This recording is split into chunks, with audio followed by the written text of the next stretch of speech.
ഇന്ന് നമ്മൾ constitution of ഇന്ത്യയിലെ സെക്കൻഡ് പാർട്ടാണ് ഡിസ്കസ് ചെയ്യുന്നത്. ആൻഡ് നമുക്ക് ആദ്യം തന്നെ നമ്മൾ കഴിഞ്ഞ ക്ലാസ്സിൽ നോക്കിയ പ്രിയാമ്പിൾ എന്താണെന്ന് നോക്കാം. പ്രിയാമ്പിൾ എന്താണ് നമ്മൾ കണ്ടു. പ്രിയാമ്പിൾ എന്ന് പറയുന്നത് കോൺസ്റ്റിറ്റ്യൂഷൻ്റെ ഇൻട്രൊഡക്ഷനാണ്.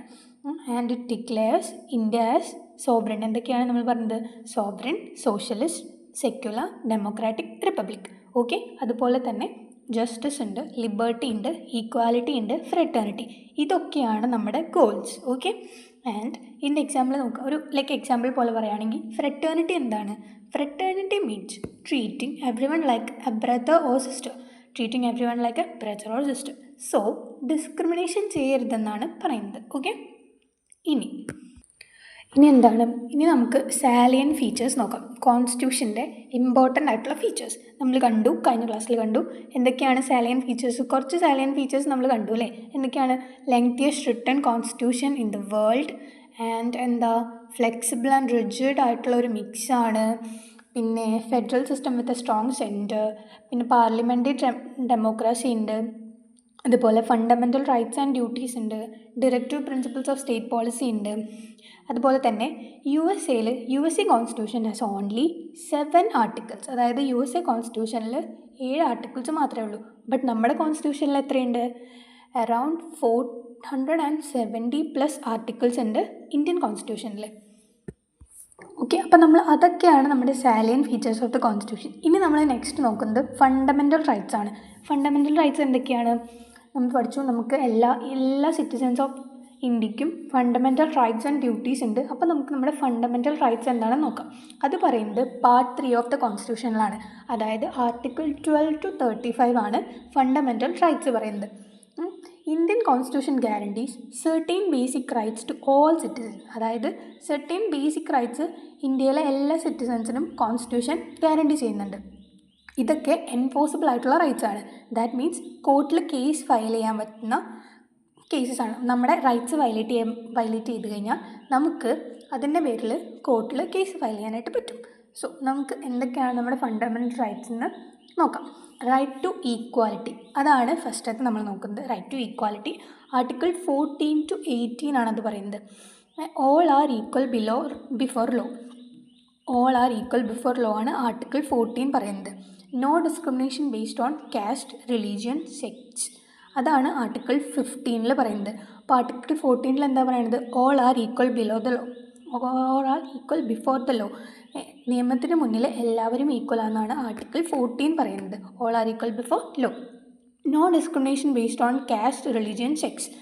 അതാണ് ആർട്ടിക്കിൾ 15 പറയുന്നത്. ഒരു തരത്തിലുള്ള വിവേചനോ ഡിവിഷനോ ഒന്നും കാസ്റ്റിൻ്റെയോ റിലീജിയൻ്റെയോ സെക്സിൻ്റെയോ പേരിൽ മാറ്റി നിർത്താനായിട്ട് പാടില്ല. അതാണ് ആർട്ടിക്കിൾ 15 പറയുന്നത്.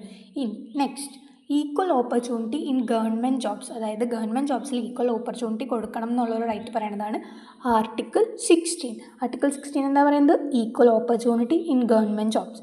എക്സാമ്പിൾ, ഇഫ് ഗവൺമെൻറ് ജോബിൽ ഒരു പേഴ്സൻ്റെ കാസ്റ്റ് കാരണം കൊണ്ട് ഡിസ്ക്രിമിനേഷൻ ചെയ്താൽ, അതായത് ഗവൺമെൻറ് ജോലിയിൽ കയറിയ ഒരാളെ അയാളുടെ ജാതി കാരണം അല്ലെങ്കിൽ റിലീജിയൻ കാരണോ കാസ്റ്റ് കാരണോ ഡിസ്ക്രിമിനേറ്റ് ചെയ്ത് കഴിഞ്ഞാൽ ആളുടെ എന്താണ് വയലേറ്റ് ചെയ്യപ്പെട്ടത്? ആളുടെ റൈറ്റുകളെ വയലേറ്റ് ചെയ്യപ്പെട്ടു. എന്തൊക്കെയാണ്? All are equal before law, no discrimination, equal opportunity.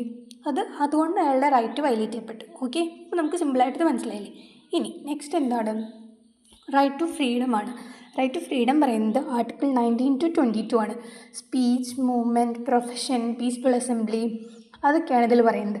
പിന്നെന്താണ്? Protection from arbitrary arrest. Example നോക്കുകയാണെങ്കിൽ പീസ്ഫുൾ പ്രൊട്ടസ്റ്റ് ചെയ്യുന്നതിന് പോലീസിൻ്റെ പെർമിഷൻ വേണ്ട. അതായത് നമുക്ക് സമാധാനപരമായിട്ട് സമരം ചെയ്യണതിന്, സ്ട്രൈക്ക് ചെയ്യണതിനൊന്നും പോലീസിൻ്റെ പെർമിഷൻ വേണ്ട. But it should not disturb public order. അതായത് പബ്ലിക്കിനെ ഡിസ്റ്റർബ് ചെയ്ത് കഴിഞ്ഞാൽ അത് എന്താ പറയുക, ഒരു നോർമൽ തിങ് ആവില്ല. അപ്പോൾ എന്താണ്? പീസ്ഫുൾ പ്രൊട്ടസ്റ്റ് ചെയ്യുന്നതിന് നമുക്ക് ഒരു പോലീസ് പെർമിഷനോ ഒന്നും വേണ്ട. പക്ഷേ അത് പബ്ലിക്കിനെ ഡിസ്റ്റർബ് ചെയ്യാനായിട്ട് പാടില്ല. അതാണ് freedom of speech, movement, freedom of profession, freedom of peaceful assembly. സമാധാനപരമായിട്ട് നമുക്ക് പീസ്ഫുള്ളായിട്ട് അസംബിൾ ചെയ്യാനുള്ള റൈറ്റ് ഉണ്ട്. ഫ്രീഡം ഓഫ് സ്പീച്ച് ഉണ്ട്, freedom of movement to anywhere ഉണ്ട്, ഫ്രീഡം ഓഫ് പ്രൊഫഷൻ ഉണ്ട്. പിന്നെ അതുപോലെ തന്നെ പ്രൊട്ടക്ഷൻ ഫ്രം ആർബിട്രറി അറസ്റ്റ്. അതൊക്കെയാണ് article 19 to 22 right to freedom ആ സെക്ഷനിൽ പറയുന്നത്. ഇനി നമുക്ക് അടുത്തത് എന്താ നോക്കുന്നത്? Right against exploitation. ചൂഷണം ചെയ്യുന്നതിനെതിരെയുള്ള റൈറ്റ്. ഓക്കെ, ആർട്ടിക്കിൾ 23 to 24 ആണത് പറയുന്നത്. Human trafficking and force labour prohibited, അതായത് മനുഷ്യക്കടത്തും ഫോഴ്സ്ഡ് ലേബർ എന്താണെന്ന് നമുക്കറിയാം. ഫോഴ്സ്ഡ് ലേബറും പ്രൊഹിബിറ്റ് ചെയ്തിരിക്കുന്നു. അതാണ് റൈറ്റ് അഗെയിൻസ്റ്റ് എക്സ്പ്ലോയിറ്റേഷനിൽ ആദ്യം വരുന്നത്. അതുപോലെ തന്നെ no child labour below 14 years, 14 വയസ്സിന് താഴെയുള്ള കുട്ടികൾക്ക് ചൈൽഡ് ലേബർ പാടില്ല എന്നാണ് പറയുന്നത്. എക്സാമ്പിൾ എന്താണ്, ഒരു ഹോട്ടലിൽ ഒരു 12 വയസ്സുള്ള കുട്ടീനെ വർക്ക് ചെയ്യിക്കുകയാണ്, അതായത് ഫോഴ്സ്ഫുള്ളി വർക്ക് ചെയ്യിക്കുകയാണ്. So this is a violation. എന്താണ്, റൈറ്റ് അഗെയിൻസ്റ്റ് എക്സ്പ്ലോയിറ്റേഷൻ പ്രകാരം ആർട്ടിക്കിൾ 22 to 23 to 24 പ്രകാരം no child labour below 14 years എന്നാണല്ലോ. അപ്പോൾ 12 വയസ്സുള്ള ഒരു കുട്ടീനെ നമുക്ക് ഇല്ലീഗലായിട്ട് എവിടെയാണെങ്കിലും ഫോഴ്സ്ഫുള്ളി വർക്ക് ചെയ്യിപ്പിക്കാൻ പറ്റില്ല. ഓക്കെ, ഇനി നെക്സ്റ്റ് എന്താണ്, right to freedom of religion. അത് ആർട്ടിക്കിൾ 25 to 28 ആണ് പറയുന്നത്. Right to freedom of religion, any religion follow ചെയ്യാനായിട്ടുള്ള ഫ്രീഡം നമുക്കുണ്ട്. ഏത് റിലീജിയൻ വേണമെങ്കിലും, ഇന്ത്യയിൽ അങ്ങനെയാണ്. ഇന്ത്യയുടെ ഡൈവേഴ്സിറ്റി നോക്കുമ്പോൾ നമുക്കിവിടെ ഏത് റിലീജിയൻ വേണമെങ്കിലും ഫോളോ ചെയ്യാനുള്ള റൈറ്റ് ഉണ്ട്. ടെമ്പിൾസ്, ചർച്ചസ്, മോസ്ക്യൂ ബിൽഡ് ചെയ്യാൻ, അങ്ങനെ അതെല്ലാം ബിൽഡ് ചെയ്യാനുള്ള റൈറ്റും ഉണ്ട്. എന്തൊക്കെയാണ് ടെമ്പിൾസ്, ചർച്ചസ്, മോസ്ക്യൂസ്, അതെല്ലാം ബിൽഡ് ചെയ്യാനുള്ള റൈറ്റ് നമുക്കുണ്ട്. എക്സാമ്പിൾ നോക്കുകയാണെങ്കിൽ, ഒരു പേഴ്സൺ ഹിന്ദു ആയിരിക്കുന്നു എന്ന് പറഞ്ഞിട്ട് ക്രിസ്ത്യൻ സ്കൂളിൽ അഡ്മിഷൻ ഡിനൈ ചെയ്യാനായിട്ട് പറ്റില്ല. ഓക്കെ, അപ്പോൾ ഞാൻ ഹിന്ദു ആണെന്ന് പറഞ്ഞിട്ട് എനിക്കൊരു ക്രിസ്ത്യൻ സ്കൂളിലുള്ള അഡ്മിഷൻ ആ ഓഫീഷ്യൽസിന് ഡിനൈ ചെയ്യാനായിട്ട് പറ്റില്ല. സോ അതാണ് റൈറ്റ് ടു ഫ്രീഡം ഓഫ് റിലീജിയനിൽ ആർട്ടിക്കിൾ 25 to 28 പറയുന്നത്. നമുക്ക് ഏത് റിലീജിയൻ വേണമെങ്കിലും ഫോളോ ചെയ്യാനുള്ള ഫ്രീഡം ഉണ്ട്. അതുപോലെ തന്നെ ടെമ്പിൾസ്, ചർച്ചസ്, മോസ്ക്യൂസ് എല്ലാം ബിൽഡ് ചെയ്യാനുള്ള റൈറ്റും ഉണ്ട്. ഇനി നമ്മുടെ നെക്സ്റ്റ് ഭാഗം കൾച്ചറൽ ആൻഡ് എഡ്യൂക്കേഷണൽ റൈറ്റ്സ് ആണ്. അത് ആർട്ടിക്കിൾ 29 to 30 ആണ് വരുന്നത്. അതിലെന്താണ്, minorities can preserve culture and run educational institutions, അതായത് മൈനോറിറ്റീസിൻ്റെ കൾച്ചർ പ്രിസർവ് ചെയ്യാനും അവർക്ക് അവരുടെ കൾച്ചർ പ്രിസർവ് ചെയ്യാനും അതുപോലെ തന്നെ എഡ്യൂക്കേഷണൽ ഇൻസ്റ്റിറ്റ്യൂഷൻസ് റൺ ചെയ്യാനുള്ള റൈറ്റും ഉണ്ട്.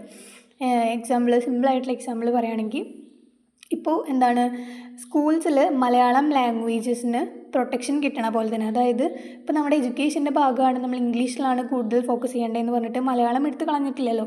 സോ മലയാളം ലാംഗ്വേജിന് സ്കൂൾസിൽ പ്രൊട്ടക്ഷൻ കിട്ടണത് പോലെ തന്നെയാണ് നമ്മുടെ കൾച്ചറലായിട്ടുള്ള എഡ്യൂക്കേഷണൽ റൈറ്റ്സും. അതുപോലെ തന്നെ എഡ്യൂക്കേഷനുള്ള റൈറ്റ്, കൾച്ചറായിട്ടുള്ള നോംസ് പ്രിസർവ് ചെയ്യാനുള്ള റൈറ്റ്, അതൊക്കെയാണ് ആർട്ടിക്കിൾ 29 to 30 പറയുന്നത്. ഇനി റൈറ്റ് ടു കോൺസ്റ്റിറ്റ്യൂഷണൽ റെമഡീസ് ആണ് അടുത്തത്. Article 32 right to constitutional remedies പറയുന്നത്. ഇപ്പോൾ നമുക്ക് സുപ്രീം കോർട്ടിൽ അല്ലെങ്കിൽ ഹൈക്കോർട്ടിൽ കംപ്ലയിൻറ്റ് ഫയൽ ചെയ്യാനായിട്ട് പറ്റും. എന്താണ്, നമ്മുടെ റൈറ്റ്സ് വയലേറ്റ് ചെയ്യപ്പെട്ട് കഴിഞ്ഞാൽ സുപ്രീം കോർട്ടിൽ അല്ലെങ്കിൽ ഹൈക്കോർട്ടിൽ നമുക്ക് കേസ് ഫയൽ ചെയ്യാനായിട്ട് പറ്റും. അതിൻ്റെ റൈറ്റാണ് റൈറ്റ് ടു കോൺസ്റ്റിറ്റ്യൂഷണൽ റെമഡീസിൽ ആർട്ടിക്കിൾ 32 പറയുന്നത്. അപ്പോൾ നമ്മുടെ ഡോക്ടർ അംബേദ്കർ അതിനെ വിളിച്ചിരിക്കുന്നത് heart and soul of the constitution. അതായത് article 32 doctor BR Ambedkar heart and soul of the constitution എന്നാണ് വിളിച്ചിരുന്നത്. ഓക്കെ, നമുക്ക് സുപ്രീം കോർട്ടിൽ അല്ലെങ്കിൽ ഹൈക്കോർട്ടിൽ നേരിട്ട് കേസ് ഫയൽ ചെയ്യാൻ പറ്റും. നമ്മുടെ റൈറ്റ് വയലേറ്റ് ചെയ്യപ്പെട്ടിട്ടുണ്ടെങ്കിൽ നേരിട്ട് കേസ് ഫയൽ ചെയ്യാനായിട്ട് പറ്റും. അതാണ് ആർട്ടിക്കിൾ 32 പറയുന്നത്. And moving on to our next topic, directive principles of state policy. നമ്മൾ കഴിഞ്ഞ ക്ലാസ്സിൽ കണ്ടായിരുന്നു. DPSPനെ കുറിച്ച് നമ്മൾ ജസ്റ്റ് ഒന്ന് പറഞ്ഞു പോയായിരുന്നു. അപ്പോൾ നമുക്ക് DPSP എന്താണെന്ന് ഒന്ന് ഡീറ്റെയിൽഡായിട്ട് നോക്കാം. DPSP എന്ന് പറയുന്നത് ഡയറക്റ്റീവ് പ്രിൻസിപ്പിൾസ് എന്നും പറയാം. അപ്പോൾ ഡയറക്റ്റീവ് പ്രിൻസിപ്പിൾസ് ഓഫ് സ്റ്റേറ്റ് പോളിസിയാണ്. പാർട്ട് 4 ഓഫ് ദ കോൺസ്റ്റിറ്റ്യൂഷൻ, അതായത് article 36 to 51 directive principles of state policy പറയുന്നത്. അത് നോൺ എൻഫോഴ്സിബിൾ ആണ്. എന്താണ് directive principles of state policy? Non enforceable ആണ്, ബട്ട് ഗൈഡൻസ് ടു ഗവൺമെൻറ് പോളിസീസിന് ഗൈഡൻസ് ആണ്. ഇനി ആർട്ടിക്കിൾ 39 എന്താണെന്ന് നമുക്ക് നോക്കാം. ആർട്ടിക്കിൾ 39 എന്താ പറയുന്നത്? Equal pay for men and women, മെന്നിനും വുമണിനും ഒരേപോലെ സാലറി കൊടുക്കണം എന്നാണ്, ഈക്വൽ പേ ചെയ്യണം എന്നാണ് ആർട്ടിക്കിൾ 39 പ്രകാരം പറയുന്നത്. ഇനി ആർട്ടിക്കിൾ 45 എന്താ പറയുന്നത്? Free education for children above 6, free education for children below 6, അതായത് 6 വയസ്സിന് താഴെയുള്ള കുട്ടികൾക്ക് ഫ്രീ ആയിട്ടുള്ള എഡ്യൂക്കേഷൻ കമ്പൽസറി ആണെന്നാണ് ആർട്ടിക്കിൾ 45 പറയുന്നത്. നെക്സ്റ്റ് എന്താണ്? Article 47, improve nutrition and public health, അതായത് നമ്മുടെ സൊസൈറ്റിയിലെ ന്യൂട്രീഷൻ ഇംപ്രൂവ് ചെയ്യാനും അതുപോലെ തന്നെ പബ്ലിക് ഹെൽത്ത് മെയിൻറ്റെയിൻ ചെയ്യാനുള്ള റൈറ്റാണ് ആർട്ടിക്കിൾ 47 പറയുന്നത്. ഇനി ആർട്ടിക്കിൾ 48A എന്താ പറയുന്നത്? പ്രൊട്ടക്റ്റ് എൻവയോൺമെൻറ്റ്, അതായത് എൻവയോൺമെൻറ്റിൻ്റെ പ്രൊട്ടക്ഷനെ കുറിച്ചാണ് ആർട്ടിക്കിൾ 48A പറയുന്നത്. ഇതൊരു ഇമ്പോർട്ടൻ്റ് ആയിട്ടുള്ള റൈറ്റാണ്. നമുക്ക് പല കേസസിലും നമുക്ക് ഈ റൈറ്റിനെ കുറിച്ച് കാണാൻ പറ്റും. എന്താണ് പ്രൊട്ടക്ഷൻ ഓഫ് എൻവയോൺമെൻറ്റ് ആണെങ്കിൽ മെയിൻലി പറയുന്നത് എന്താ പറയുക, നമ്മുടെ എൻവയോൺമെൻറ്റിനെ പ്രൊട്ടക്റ്റ് ചെയ്യണത് നമ്മുടെ ഓരോ സിറ്റിസണിൻ്റെയും റെസ്പോൺസിബിലിറ്റി ആണെന്നാണ് ഈ റൈറ്റ് കൂടെ പറയുന്നത്. ഇനി നമ്മുടെ government providing mid day meals is based on these DPSP, അതായത് നമ്മുടെ സ്കൂൾസിലെല്ലാം mid day meals government provide ചെയ്യേണ്ടത് ഈ DPSPs പ്രകാരമാണെന്നാണ് പറയുന്നത്. ഇനി why important?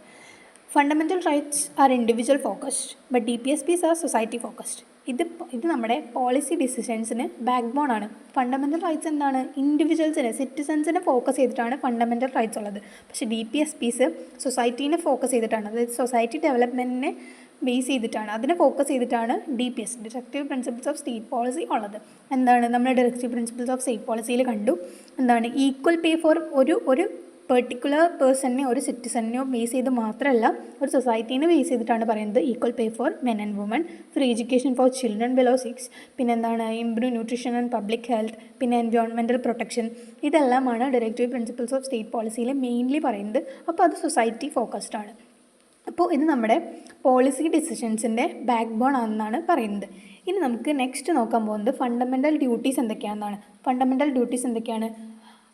Part 4A fundamental duties പറയുന്നത്. ആർട്ടിക്കിൾ 51A ആണ് ഇതിൻ്റെ article. Introduced by 42nd Amendment 1976. ഇത് 42ാമത്തെ അമെൻമെൻറ്റ്, 1976 42ാമത്തെ അമെൻമെൻറ്റ് പ്രകാരമാണ് ഇത് ഇൻട്രൊഡ്യൂസ് ചെയ്തത്. Inspired by USSR constitution. USSR കോൺസ്റ്റിറ്റ്യൂഷനിൽ നിന്ന് ഇൻസ്പയർഡ് ആയിട്ടാണ് ഫണ്ടമെൻ്റൽ ഡ്യൂട്ടീസ് ഇന്ത്യൻ കോൺസ്റ്റിറ്റ്യൂഷനിലേക്ക് വന്നത്. ടോട്ടൽ 11 ഡ്യൂട്ടീസാണ് നമ്മുടെ ഫണ്ടമെൻ്റൽ ഡ്യൂട്ടീസിൽ നമുക്ക് കാണാൻ പറ്റുന്നത്. അപ്പോൾ അതിൽ ഇമ്പോർട്ടൻറ്റ് വൺസ് നമുക്ക് നോക്കാം. അതിലൊരെണ്ണമാണ് respect national flag and anthem. Respect national flag and anthem, promote harmony among all Indians, പിന്നെന്താണ് protect environment, develop scientific temper. Okay, അതൊക്കെയാണ് ഈ 4 അതിൽ ഇമ്പോർട്ടൻറ്റ് വൺസ്. എന്തൊക്കെയാണ്? Respect national flag and anthem, promote harmony among all Indians, protect environment, develop scientific temper. Examples നമ്മുടെ Swachh Bharat campaign ഉണ്ടല്ലോ, duty to keep environment clean, അതെല്ലാം നമ്മുടെ fundamental, നമുക്ക് അതായത് ഓരോ സിറ്റിസൺസിനും സൊസൈറ്റിയോട്, നമ്മുടെ സമൂഹത്തിനോടുള്ള ഡ്യൂട്ടീസിനെയാണ് ഇതിൽ പറയുന്നത്. അപ്പോൾ എന്താണ് അതിലാണ് ഈ കാര്യങ്ങളൊക്കെ നമ്മൾ കണ്ടത്. എന്താണ് നമ്മുടെ നാഷണൽ ഫ്ലാഗ് നമ്മുടെ സ്വന്തം ഫ്ലാഗാണ്. സോ അതിനെ റെസ്പെക്റ്റ് ചെയ്യുക, അതുപോലെ തന്നെ നാഷണൽ ആന്തത്തിനെ റെസ്പെക്റ്റ് ചെയ്യുക. നമ്മുടെ എൻവയോൺമെൻറ്റ് നമ്മുടെ പ്രൊട്ടക്ഷനാണ്, നമ്മുടെ റെസ്പോൺസിബിലിറ്റിയാണ് നമ്മൾ താമസിക്കുന്ന സറൗണ്ടിങ്സും നമ്മുടെ ചുറ്റുപാടുള്ള എൻവയോൺമെൻറ്റും. അതുപോലെ തന്നെ protect harmony among all Indians, അതെല്ലാം നമ്മുടെ റെസ്പോൺസിബിലിറ്റിയാണ്, നമ്മുടെ ഡ്യൂട്ടീസാണത്. ഡെവലപ്പ് സയൻറ്റിഫിക് ടെമ്പർ, അതെല്ലാം നമ്മുടെ ഡ്യൂട്ടീസാണ്. സോ അതുപോലെ തന്നെയാണ് ഇപ്പോൾ സ്വച്ഛ് ഭാരത് ക്യാമ്പയിൻ എന്ന് ഞാൻ പറഞ്ഞത്.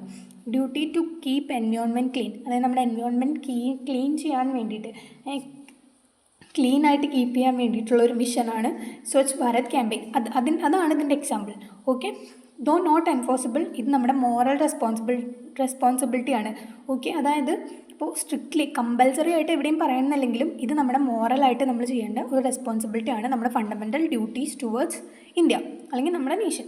ഓക്കെ, സോ നമ്മുടെ നെക്സ്റ്റ് പാർട്ടിൽ നമ്മൾ നോക്കുന്നത് യൂണിയൻ ആൻഡ് ഇറ്റ്സ് ടെറിട്ടറി ആണ്. അത് article 1 to 4 union and its territory പറയുന്നത്.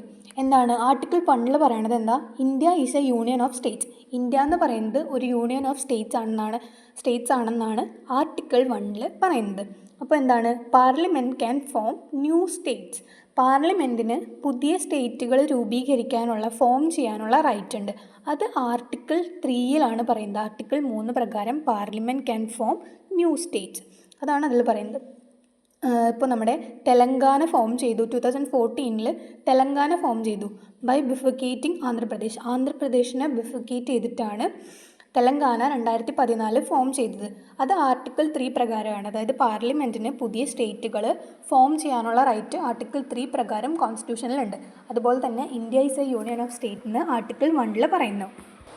ആൻഡ് നെക്സ്റ്റ് നമ്മൾ നോക്കുന്നത് സിറ്റിസൺഷിപ്പാണ്. ഇമ്പോർട്ടൻ്റ് ആണ്. സിറ്റിസൺഷിപ്പ് എന്തിലാണ് പറയുന്നത്? Article 5 to 11.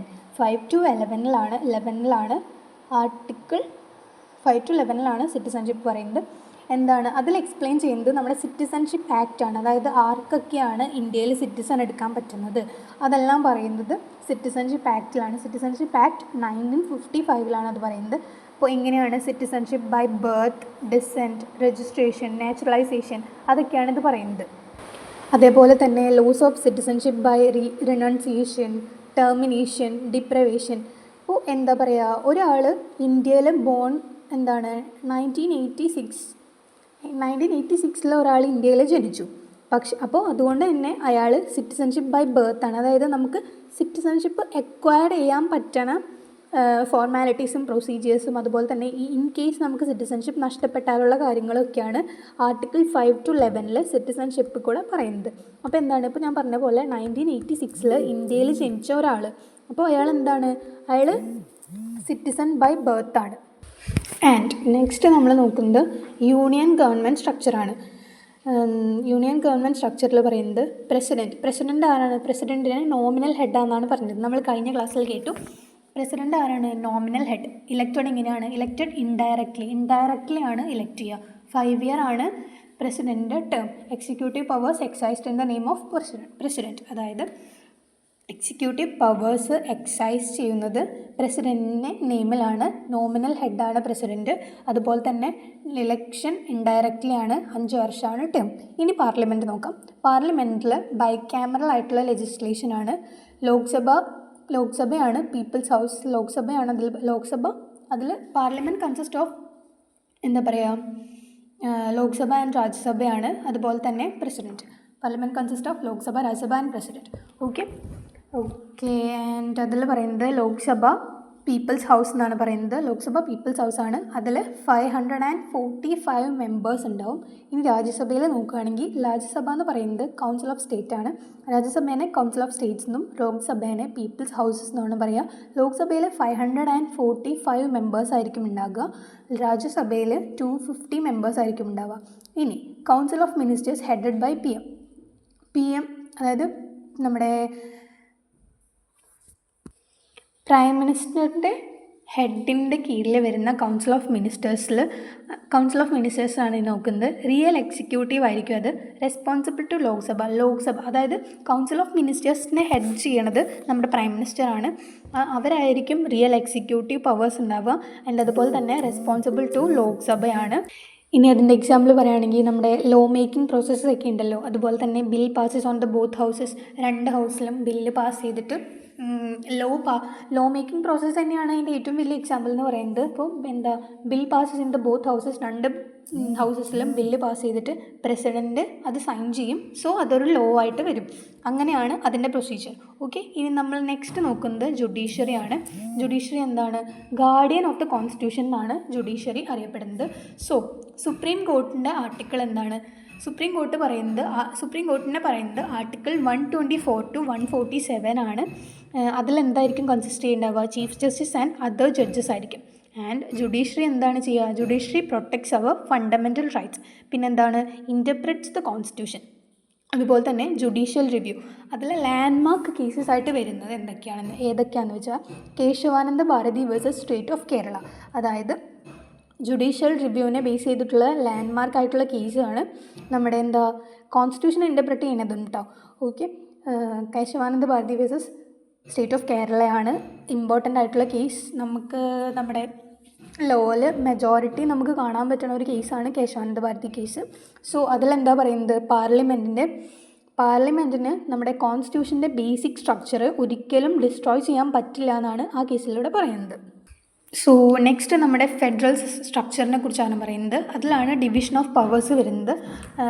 അതായത് നമ്മുടെ ഡിവിഷൻ ഓഫ് പവേഴ്സിൽ 3 സെക്ഷനായിട്ടാണ് തിരിച്ചിരിക്കുന്നത്.